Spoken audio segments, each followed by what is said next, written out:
Lidar com o TDAH do seu filho não precisa ser uma guerra. O tratamento é essencial, mas conhecer a fundo o transtorno pela ótica de alguém que tem TDAH pode ser a virada de chave na sua relação com seu filho. Eu e uma equipe de psicólogos criamos o programa Meu TDAH, um conteúdo fantástico que pode te ajudar. Clica no primeiro link da descrição. Meu filho não está mais tomando medicamento, tá? Desde 2019 ele já não precisa mais do medicamento no tratamento dele. A questão medicamentosa no tratamento do TOD é bastante complicada, porque a gente não tem um medicamento que seja específico para os sintomas do TOD. Sim.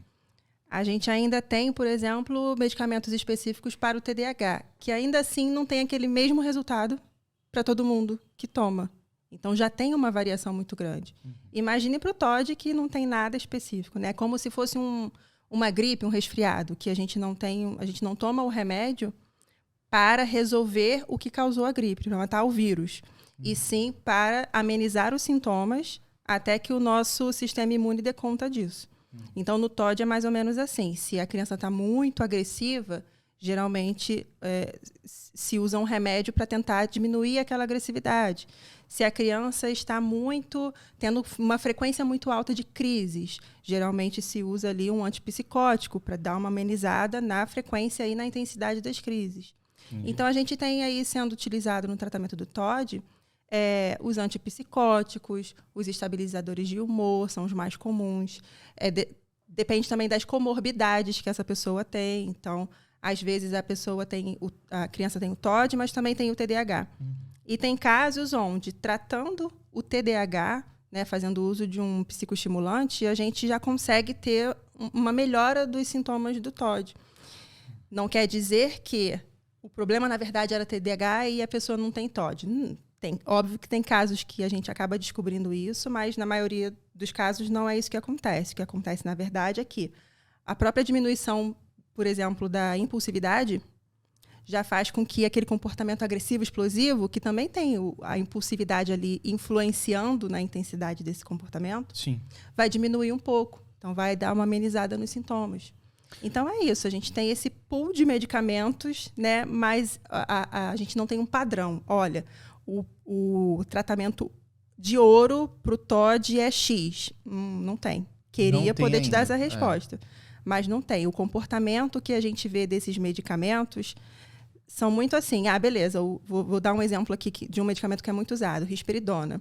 Sim. Um monte de gente tem resultados bacanas. Um monte de gente tem resultados caóticos.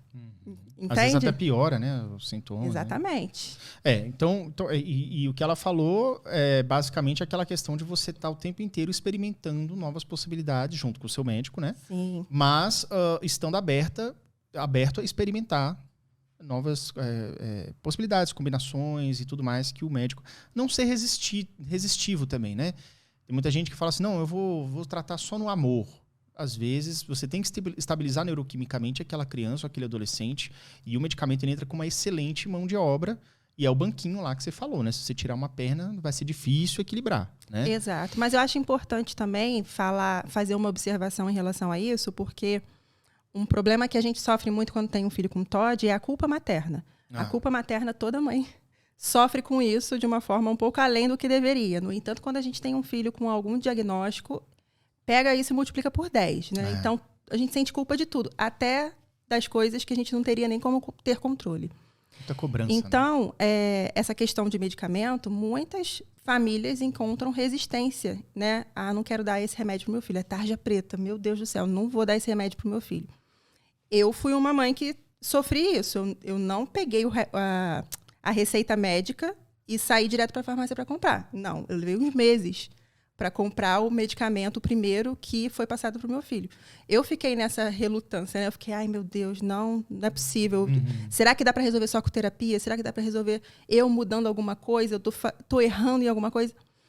Mas eu tive uma conversa, eu já contei isso nas redes sociais várias vezes, eu tive uma conversa com uma prima minha, que é uma profissional assim, de excelência, ela é neuropsicóloga, só que eu estava ali conversando com ela como prima.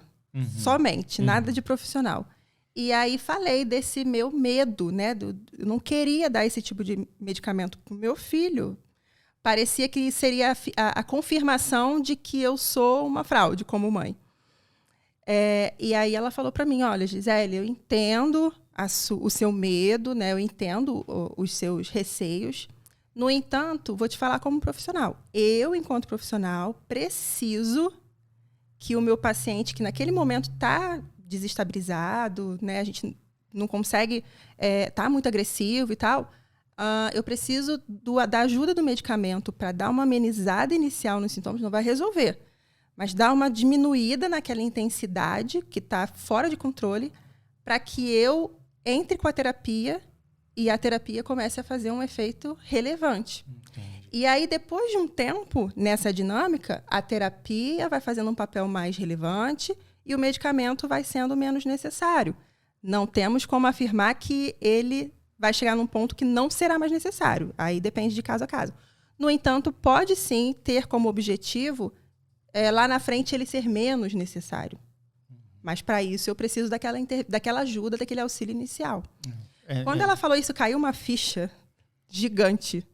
Aí é mesmo, verdade, você tem razão. Aí no dia seguinte, eu me livrei daquela culpa com essa conversa, porque eu não estava conseguindo enxergar dessa forma.